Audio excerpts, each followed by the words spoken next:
गेल्या काही दिवसात खालापूर तालुक्यातील विविध मार्गांवर झालेल्या अपघातात बळी गेलेल्यांची संख्या पाहता अपघातग्रस्तांना गोल्डन अवर्समध्ये उपचारासाठी मदत मिळावी याकरता तालुक्यातील विविध आस्थापना संस्थांसोबत खालापूर तालुक्याचे तहसीलदार अभय चव्हाण यांनी सरनोबत नेताजी पालकर सभागृहात औपचारिक बैठकीचं आयोजन केलं होतं। बैठकीदरम्यान अपघातग्रस्तांच्या मदतीसाठी सामाजिक संस्थेच्या गुरुनाथ साठेलकर यांनी प्रास्ताविक केलं, तर नायब तहसीलदार सुधाकर राठोड यांनी महसूल प्रशासनाकडून या समस्यावर उपाययोजनांसाठी अपेक्षित असलेल्या लोकसहभागाची आणि सहकार्याची विस्तृत मांडणी केली।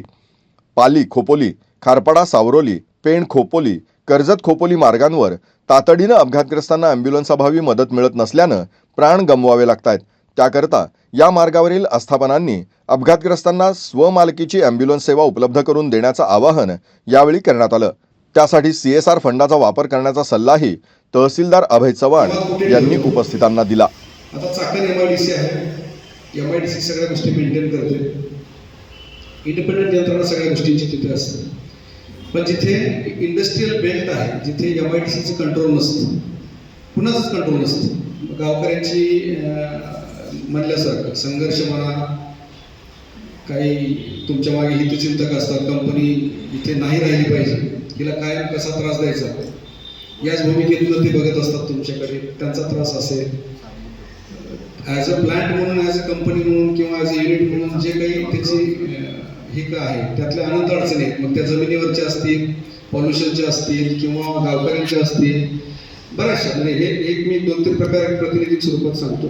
कंपन्यांना अनेक गोष्टींना या क्लस्टरमध्ये फेस करायला लागतं। आता एक चांगली गोष्ट आहे की तुमचं इंडस्ट्रियल असोसिएशन इथे ऑलरेडी झालेलं आहे। मुळशीमध्ये अशी अवस्था होती की तिथल्या 200 कंपन्या जवळपास मुळशी पॅटर्नला हे होऊन ऑलरेडी स्थलांतरित झाल्या होत्या। आणि नेमका मी गेलो आणि वर्षभरात कोविड आल्यानंतर असं झालं की तो संवाद वाढला आमचा, जो फक्त तुमच्या अडचणीच्या अनुषंगाने आमच्याकडे येणे आणि आम्ही तो सॉल्व्ह करणे इतका होता, तो अजून थोडंसं जवळ गेलो आम्ही। आणि तेव्हा लक्षात आलं की इंडस्ट्रियल असोसिएशन तिथं नव्हतंच, त्यांना पाण्याची अडचण होती, कंपन्यांना अप्रोच रोडची अडचण होती, तिथल्या जे काही असतं ते त्रास, संघटनांचा विविध लेबर संघटनांचा त्रास असेल, गावकऱ्यांचा त्रास असेल किंवा ह्या सगळ्या गोष्टीसाठी सोल्युशन म्हटले की अरे इंडस्ट्रियल असोसिएशन तर पाहिजे तुमचं। म्हणजे असं झालं की अचानक लॉकडाऊन झाला आणि त्यांच्या कन्साइनमेंट अडकून पडल्या। आम्ही सांगितलं तुम्ही MIDC कडनं हे घ्या, MIDC म्हणायचे ते आमच्या हद्दीमध्ये येत नाही, ते तुमचं तुम्ही पहा। कलेक्टर झाले, कमिशनर झाले, शेवटी कमिशनरांनीच मला फोन करून सांगितलं की आता तू त्या तालुक्याचा तहसीलदार आहेस, तूच निर्णय घे आणि तूच मग ॲज अ इन्सिडेंट कमांडर म्हणून मग आम्हीच ते पासेस बनवले। त्या पासेसवर फार जम्मू काश्मीरपर्यंत कन्साइनमेंट पोच झाल्या। म्हणजे काही JNPT ला येणार होत्या, काही साऊथमध्ये जाणार होत्या, काही नॉर्थला जाणार होत्या। अशा कंपन्यांना मग ते आम्ही एक बियॉन्ड कायदा कानून म्हणतो आपण, जे बियॉन्ड रूल म्हणजे रूल जे कुठंच काही लिहिलेलं नव्हतं ते आम्ही केलं। आणि त्या ह्याच्यातल्या कंपन्यांना असं लक्षात आलं की हा ऑफिसर आपल्याला मदत करू शकतो। मग त्यांनी हळूहळू आपल्या अडचणी आमच्याकडे आणायला सुरू केलं। मग असं लक्षात आलं की इंडस्ट्रियल फोरम कुठलं नाही आहे, जो तो आपल्या ह्याच्यावरती ताकदीवरती लढत होता। मोठ्या कंपन्या होत्या, म्हणजे त्यातल्या बऱ्याचशा मल्टीनॅशनल कंपन्या सोडून त्या दुसरीकडे शिफ्ट झाल्या होत्या।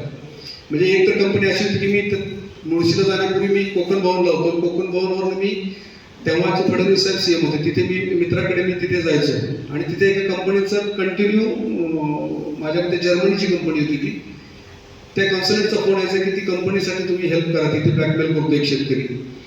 आणि तिथून मग ते मित्राच्या करून फोनवरती मी बोलायचो, माझाच तहसीलदार तिथे मित्र होता मुळशीला माझ्याकडून, अरे ते करून दे म्हणायचं, तो म्हणायचं की असं ब्लॅकमेलिंग आहे तसं आहे। मग सुदैवानं काय झालं की 6 महिन्यात माझीच बदली तिथे झाली। मला गेल्यानंतर वर्षभरात मला तो विषय भेटवता आला आणि जर्मनीवरनं त्यांची डायरेक्टर बॉडी पूर्ण मला भेटायला आली मुळशीला की सर आम्ही स्थलांतरित होणार होतो पण तुमच्यामुळे आज कंपनी इथे राहिली। हा भाग सोडून द्या, पण आम्ही काय केलं की कोविडमध्ये 3-4 ॲम्ब्युलन्स घेतल्या, त्यातली नवी कोरी एक ॲम्ब्युलन्स घेतली विथ लाईफ सपोर्ट सिस्टम आणि आम्ही PSCच्या दारात आपल्या ग्रामीण रुग्णालयाच्या दारात आणून लावली।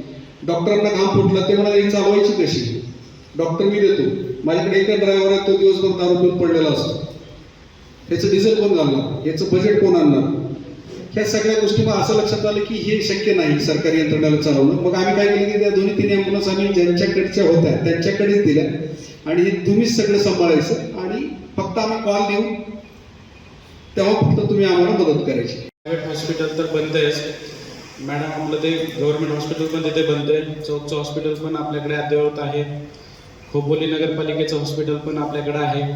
तसेच जर मेजर इंजुरी असेल तर आपल्याकडे MGM आहे, तिथे शेडून टोल नाक्याजवळ आपलं संजीवनी हॉस्पिटल आहे. असे हॉस्पिटल आपल्या 20 ते 25 मिनिटाच्या अंतरावर आपल्याकडे हॉस्पिटल अवेलेबल आहे. परंतु काय होतं, त्या हॉस्पिटलपर्यंत जो पहिला गोल्डन आवर आहे, मॅडमने सांगितलं गोल्डन म्हणजे पहिले 5-10 मिनटं आहेत, तेवढ्या वेळात तिथे आपला जो पेशंट आहे किंवा जे अपघातग्रस्त आहेत त्यांना पोहोचवण्यासाठीची जी यंत्रणा आहे तीच मुळात आपली कमकुवत आहे.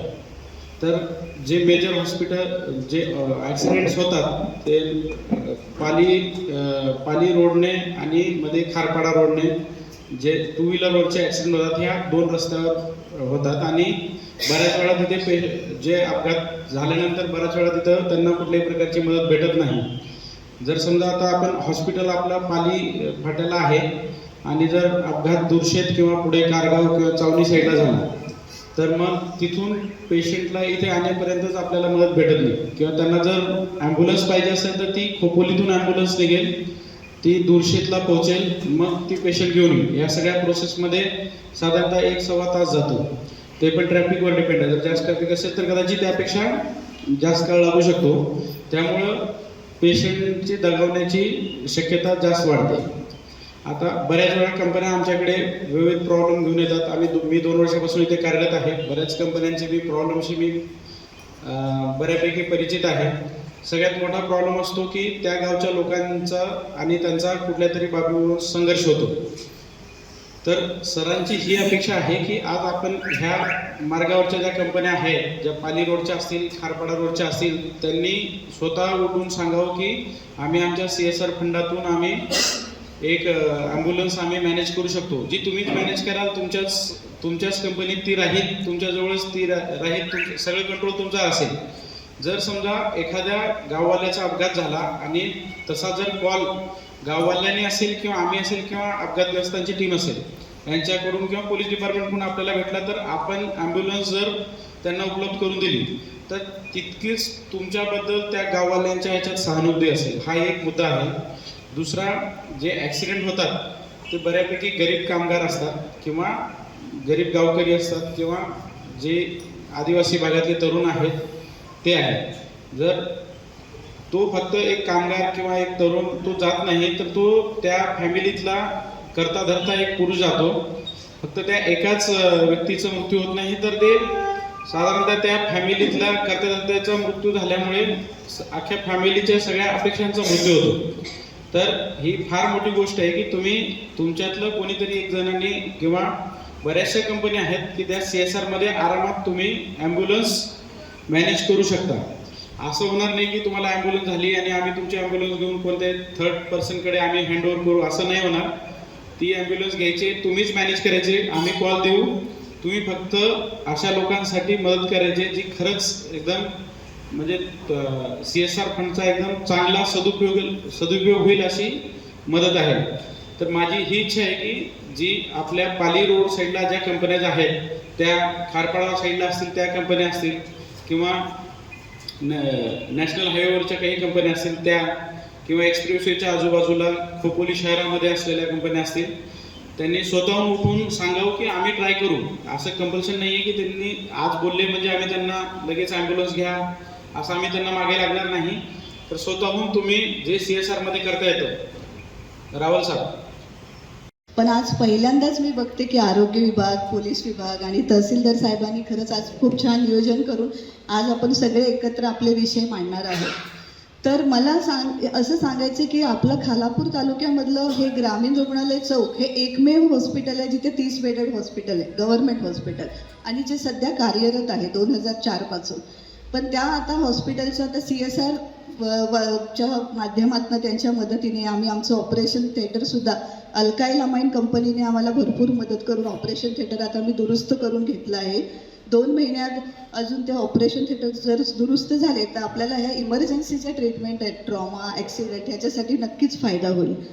प्रश्न ॲम्ब्युलन्सचा येतो कारण इमर्जन्सी जी पहिली सर्व्हिस असते ती ॲम्ब्युलन्स मिळणे, त्याच्या अगोदर एक लोकल आपली जबाबदारी, एक सामाजिक जबाबदारी म्हणून प्रत्येक नागरिकांना ते प्रशिक्षण देण्याचं काम जे गुरुनाथ भाई जे करतात ते खरंच चांगलं काम आहे आणि सगळ्यांनी शिकून प्रत्येक विभागातल्या प्रत्येक व्यक्तीला बेसिक इमर्जन्सी सपोर्ट करतात कसा द्यायचा हे सगळं शिकवणं आणि ह्याचे ट्रेनिंग आपण प्रत्येक विभागात घेतले जाणे फार गरजेचं आहे.